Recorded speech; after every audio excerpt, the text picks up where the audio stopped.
At the end of this video, you should be able to explain the relationship between the electrons in sublevels and the length of each period of the periodic table, and locate and name the 4 blocks of the periodic table, as well as explain the reasons for these names. Chapter 5, Section 2, Electron Configuration and the Periodic Table. The group 18 elements of the periodic table, the noble gases, undergo few chemical reactions. This stability results from the gas's special electron configurations.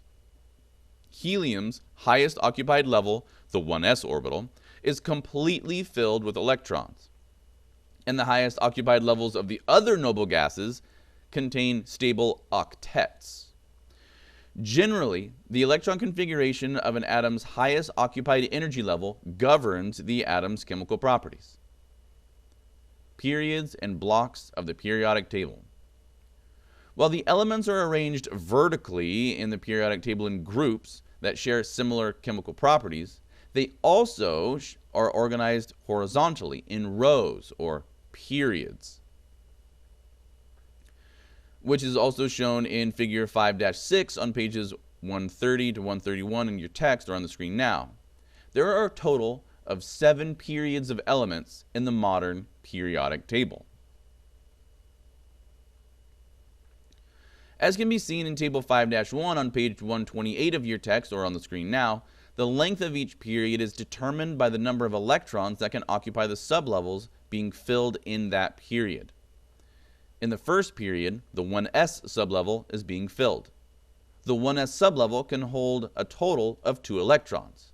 Therefore, the first period consists of 2 elements, hydrogen and helium. In the second period, the 2s sublevel, which can hold 2 electrons, and the 2p sublevel, which can hold 6 electrons, are being filled.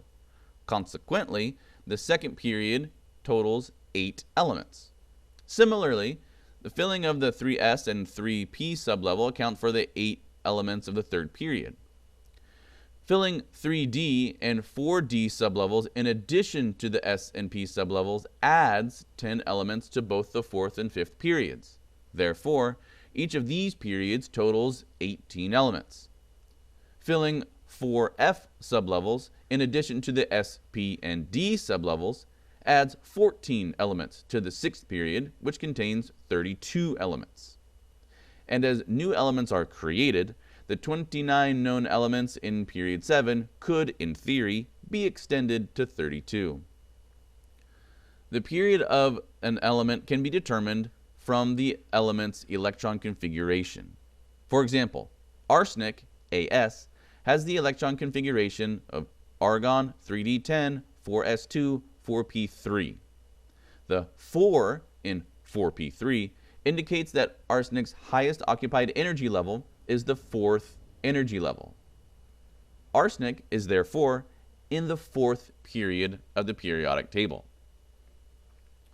The period and electron configuration for each element can be found in the periodic table on pages 130 to 131 of your text or on the screen again now.